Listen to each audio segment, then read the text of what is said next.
우리 몸의 중심 엉덩이. 엉덩이 근육이 약해지면 몸의 균형이 무너지고 노화가 가속화할 수 있어 주의가 필요한데요. 엉덩이 탄력을 지키는데 도움이 되는 방법에 대해 알고 싶으신 분들은 이번 영상에 집중 부탁드립니다. 나이가 들수록 엉덩이 골밀도는 더욱 중요해지는데요. 나이가 들어가면 갈수록 뼈와 근육이 약해지면서 넘어지기 쉬운데 그때 유독 많이 다치는 부위가 엉덩이뼈와 고관절이기 때문입니다.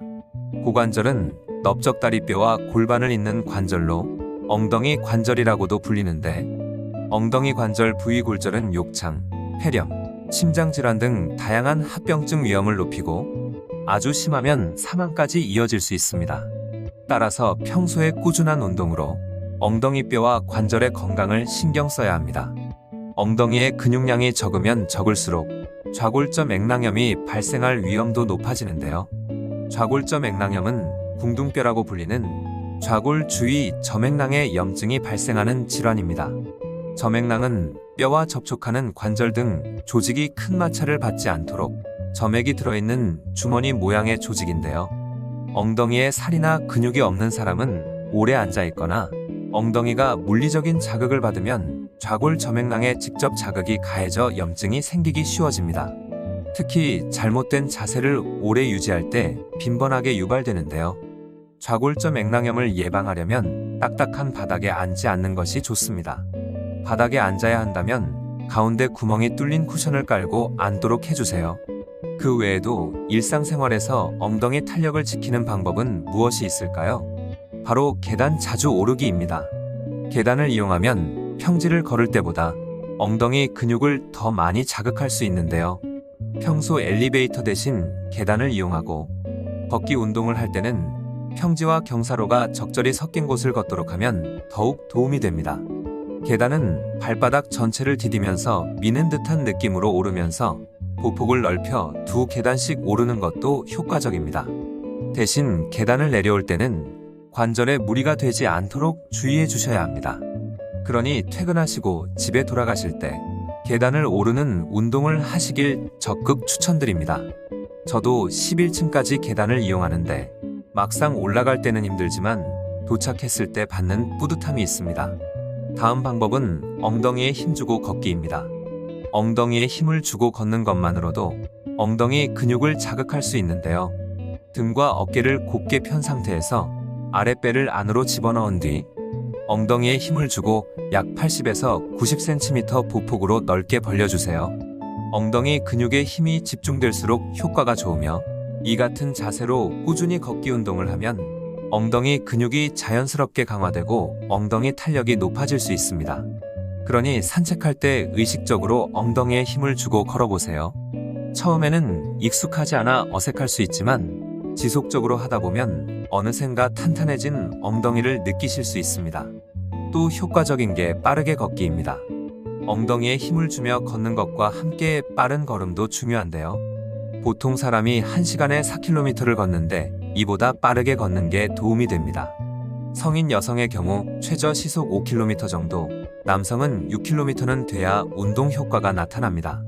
체중 50kg의 여성이 시속 5km의 속도로 1시간을 걸으면 300에서 400칼로리 정도가 소모가 되는데 빠르게 걷는 운동은 엉덩이 근육이 강화될 뿐만 아니라 15분이 지나면서부터 몸의 지방이 연소해 체중 감량 효과도 얻을 수 있습니다. 그렇다고 계속 빠르게 걷는 게 아닌 인터벌 걷기를 활용하여 빠르게 걷기와 천천히 걷기를 3분 정도씩 번갈아 가면서 해주시고 이런 인터벌 걷기는 최대 30분은 넘기지 않길 추천드립니다. 본격적인 엉덩이 운동으로는 스쿼트와 런지가 있습니다. 스쿼트와 런지 역시 엉덩이와 허벅지 근육 강화에 도움이 되는데요. 스쿼트는 발을 어깨 너비로 벌린 후 허벅지가 수평이 될 때까지 앉았다 일어나는 운동으로 근력이 저하된 노인은 다리를 어깨보다 조금 넓게 벌리고 무릎 통증이 있는 경우에는 무릎을 30도 정도만 살짝 구부리도록 해주세요. 그 전에 운동을 한 적이 적으신 분들이라면 무리하지 마시고 벽 스쿼트를 해주세요. 스스로의 힘으로 실시하는 스쿼트보다 효과가 더 좋거나 비슷할 수는 없겠지만 벽 스쿼트는 집에서 초보자가 혼자 실시하기 좋은 운동입니다. 이름처럼 벽에 기대서 하는 스쿼트인데요. 굽히는 정도는 하프 스쿼트와 똑같이 허벅지가 가로로 놓일 때까지 굽히는 겁니다. 팔은 앞으로 뻗거나 허리에 도도되고 자유롭게 하시면 됩니다. 그리고 벽 스쿼트 시 벽에 기댈 때는 다리를 굽힐 공간이 필요하니 등은 붙이시고 다리는 벽에서 떨어져 있어야 합니다. 각자 체형이 다른 만큼 하시면서 본인의 몸에 맞는 간격을 찾아보시면 됩니다. 이때 발은 무릎을 넘어서 나가면 좋지 않습니다. 등은 벽에서 떨어지지 않도록 천천히 굽히고 펴주시는 게 좋으며 한번 굽히고 30초 정도 버텼다가 펴주는 방향으로 하시면 더욱 많은 효과를 볼 수 있는데 이때 운동 중 굽힌 상태에서 힘들다고 주저앉는 게 아닌 끝까지 다리를 펴서 운동을 완료해주세요. 이 운동은 개그맨 김신영이 다이어트 시 자주 하였던 운동이라고 말할 정도로 다이어트에도 효과적인 운동입니다. 런지를 할 때는 다리를 허리 너비로 벌리고 선 다음 한쪽 다리를 2걸음 정도 앞으로 내민 뒤 균형을 잡아주세요. 이후 등과 허리를 똑바로 편 상태에서 앞으로 내민 다리를 90도 정도 구부린 다음 반대쪽 무릎 역시 바닥에 닿는다는 느낌으로 천천히 구부려 주세요. 양쪽 다리를 번갈아 하고 다리를 펴 올라올 때는 하체의 힘을 이용해 처음 자세로 돌아오시는데 런지는 균형 감각을 키우는 데도 도움이 되며 운동 속도를 높이면 유산소 운동 효과도 볼 수 있습니다. 런지는 워킹 런지, 사이드 런지, 크로스 런지, 런지킥 등등 다양한 방법들이 있는데요. 변형된 동작은 기본 자세에 충실하면서도 새로운 자극점을 찾아 발달시켜줍니다. 따라서 한 가지 운동법만 고집하지 말고 다양한 자세를 따라해 본다면 좀 더 다양한 부위를 강화시킬 수 있습니다. 그 다음 추천드리는 운동은 덩키킥입니다. 이 운동은 엎드린 후 가슴은 들어올린 상태에서 한쪽 다리를 뒤로 뻗으며 준비해주세요. 그 상태 그대로 다리를 위로 올렸다 내렸다를 반복해주시면 되는데 이때 다리를 무리하게 끌어올리면 허리가 꺾이게 됩니다. 그 상태에서는 오히려 허리에 무리를 줄 수 있으니 너무 무리해서 올리지 마시고 자연스레 내 발이 올라가는 정도까지만 올려주세요. 여기서 포인트는 발을 천장으로 올린다가 아니라 엉덩이를 뒤로 밀어낸다는 생각으로 밀어 올려주시는 겁니다. 덩키킥은 단순히 다리를 올리는 운동이 아닌 다리를 반듯하게 뒤로 밀어 올리는 운동입니다.